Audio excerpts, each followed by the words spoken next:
Baby ಹಾಂ ನಾನು ನಿನಗೆ ಒಂದು ಕ್ವಶನ್ ಕೇಳ್ತೀನಿ ನೀನು ಆನ್ಸರ್ ಮಾಡೋಕ್ಕೆ ಮುಂಚೆ ನಾನು ಆನ್ಸರ್ ಬರ್ದಿರ್ತೀನಿ. ಹೆಂಗೆ ಬರೆದ್ಬಿಡ್ತೀಯಾ? ನನ್ನ ಇಷ್ಟ ಅಂತ ಹೇಳೋಕ್ಕಾಗಲ್ಲ, ನನಗೆ ಅನ್ನಿಸ್ತದೆ ಬರೀತೀನಿ.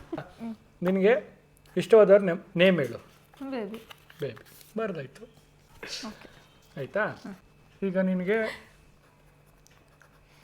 ಇಷ್ಟವಾದ 3 ನಂಬರ್ ಹೇಳು. ನೀನು ಬರ್ದಾಯ್ತು ಆಲ್ರೆಡಿ. ಬರ್ದಾಯ್ತು. 1 2 3. ಓಕೆ ತಗೋ.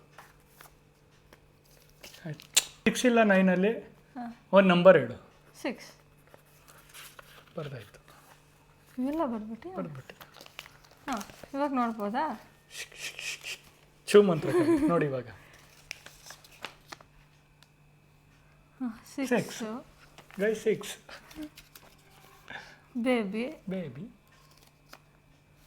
1 2 3. ಹೆಂಗೆ ಹೆಂಗೆ? ಹಾಂ ನಮಗೂ ಬೇಬಿ ಬಕ್ರ ಆದ್ಲು. ಹೆಂಗೆ ಹೇಳು ಹೆಂಗೆ ಹೆಂಗೆ ಅಷ್ಟೇ.